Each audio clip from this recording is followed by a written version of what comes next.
రాష్ట్ర ప్రభుత్వంపై బీఆర్ఎస్ నేతలు ఏది పడితే అది ఇష్టమున్నట్లు మాట్లాడుతున్నారని, బీఆర్ఎస్ పార్టీ పీక పిసికి బొంద పెడతామని సీఎం రేవంత్ రెడ్డి ఘాటు వ్యాఖ్యలు చేశారు. నన్ను మాటిమాటికి మేస్త్రి అంటూ విమర్శిస్తూనే తాను మేస్త్రినంటూ వ్యాఖ్యానించారు. బీఆర్ఎస్ విధ్వంసం చేసిన తెలంగాణను పునర్నిర్మించే మేస్త్రిని అని పేర్కొన్నారు. బీఆర్ఎస్ ప్రభుత్వం నిరుద్యోగుల జీవితాలలో చెలగాటమాడారని, అందుకే 30 లక్షల మంది నిరుద్యోగుల భవిష్యత్తును తీర్చిదిద్దే మేస్త్రిని అయ్యానన్నారు. బీఆర్ఎస్ పార్టీని 100 మీటర్ల గోతిలో పాతిపెట్టి మీకు గోరి కట్టే మేస్త్రిని కూడా తానేనని ఘాటుగా స్పందించారు. త్వరలో ఇంద్రవెల్లి నుంచి వస్తున్నా కాసుకోండి అని రేవంత్ సవాల్ విసిరారు. గురువారం హైదరాబాద్ ఎల్బీ స్టేడియంలో కాంగ్రెస్ పార్టీ బూత్ లెవెల్ కన్వీనర్ల శిక్షణ కార్యక్రమంను నిర్వహించారు.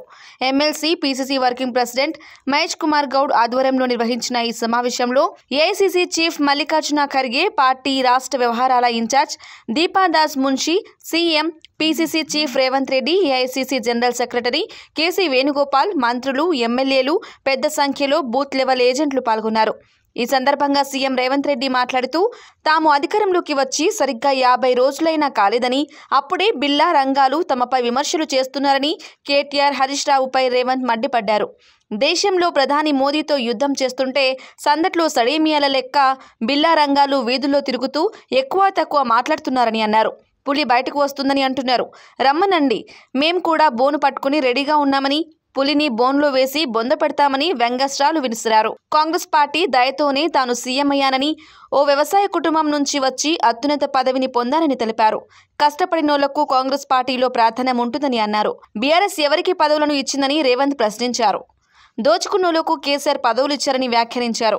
కేసీఆర్ రాజ్యసభకు కరోనా సమయంలో ఎమర్జెన్సీ మందులపై దోచుకున్న పార్థసారథి రెడ్డిని, గ్రానైట్ వ్యాపారి అయిన వద్దిరాజు రవిచంద్ర వంటి వాళ్లను రాజ్యసభకు పంపించారని మండిపడ్డారు. ఫిబ్రవరి మొదటి వారంలో ఇంకో 2 పథకాలను ప్రారంభిస్తామని సీఎం రేవంత్ రెడ్డి తెలిపారు. నిరుడు మార్చి 31వ తేదీ వరకు కూడా బీఆర్ఎస్ హయాంలో రైతులకు పెట్టుబడి సాయం వేయలేదని అన్నారు. మేం వచ్చి 50 రోజులైనా కాకముందే ఆ పార్టీ నేతలు ఇష్టం ఉన్నట్లు మాట్లాడుతున్నారన్నారు. ఇచ్చిన మాట ప్రకారం 100 రోజుల్లో అన్ని గ్యారంటీలను అమలు చేస్తామని అన్నారు. ఫిబ్రవరి ఆఖరు వరకు రైతు భరోసా కింద రైతుల ఖాతాల్లో పెట్టుబడి సాయం వేస్తామని హామీనిచ్చారు.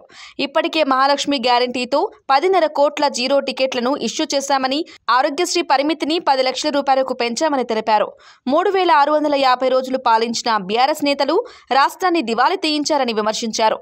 ఉద్యోగులకు జీతాలు ఇవ్వలేని పరిస్థితికి రాష్ట్రాన్ని తీసుకొచ్చారని, అయినా సరే కాంగ్రెస్ ప్రభుత్వం స్కీమ్లను ఆపలేదని రేవంత్ తెలిపారు. రైతు బంధు పథకం ఆపలే, ప్రతి సన్నాజోడు ఇంకా రైతు బంధు వేస్తలేడు అని అంటాడు. పోయిన సంవత్సరం మార్చి 31 వరకు కూడా ఆ సన్నాసుడు రైతు బంధు వేయలే. ఫిబ్రవరి ఆఖరు వరకు మొత్తం రైతు భరోసా పథకాన్ని వేసే బాధ్యత మనది. మీ అభిమానంతో ఫిబ్రవరి నెలాఖరు వరకు ఈ తెలంగాణ రాష్ట్రంలో ఉన్న 63 లక్షల రైతు కుటుంబాలకు మీ ద్వారా మాట ఇస్తున్నా, ఫిబ్రవరి ఆఖరు వరకు రైతు భరోసా ద్వారా మీ ఖాతాలలో నగదు బదిలీ చేసే బాధ్యత కాంగ్రెస్ పార్టీ తీసుకుంటుంది.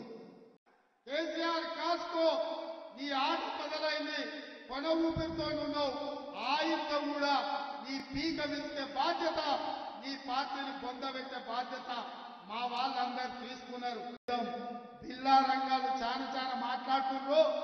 చార్లెస్ శోభరాజు మాత్రం దుప్పటి కప్పుకొని బోర్ల బొక్కల వండిడు. అందుకే నేను అంటున్నా, బిల్లా రంగాలు కాదు, చార్లెస్ శోభరాజును రమ్మని అంటున్నా. మొన్న అంటుండు ఒక ఆయన, మా పులి బయటకు వస్తుందని. బిడ్డ, మా పులులు బోన్ పట్టుకొని సిద్ధంగా ఉన్నారు. బోర్లు వేసి బోర్లో పెట్టి బొంద పెడతాం, బోను సిద్ధం, రమ్మను మీ పులిని ఏడుందో నేను చెప్పదలుచుకున్నా. అందుకే ఇంతకాలం ముఖ్యమంత్రి ఉన్నా కాబట్టి మాట్లాడితే బాగుండదు, పరిపాలన మీద దృష్టి పెడతామనుకున్నా. కానీ మాట్లాడకపోతే పని నడిచేటట్టు లేదు. ఏది పడితే అది అపోతే అని చెప్తారు. అభ్యర్థులను మానిస్తే మేము ప్రభుత్వం వచ్చేదని మేము అదే చెప్తున్నాం. నాయన, మీ కుటుంబాన్ని మారిస్తే తప్ప తెలంగాణకు మేలు జరగదని. మార్చాల్సింది మిమ్మల్ని. సిద్దిపేట మారవాలి, సిరిసిల్లలో మారవాలి, గజ్వేల్లో మారవాలి. కామారెడ్డిలో పొడుస్తా పీక్తా అన్నాడు.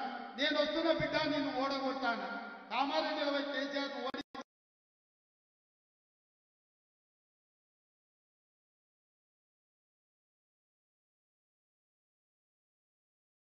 రేపటి మోడీ వేరు, కేడీ వేరు కాదు,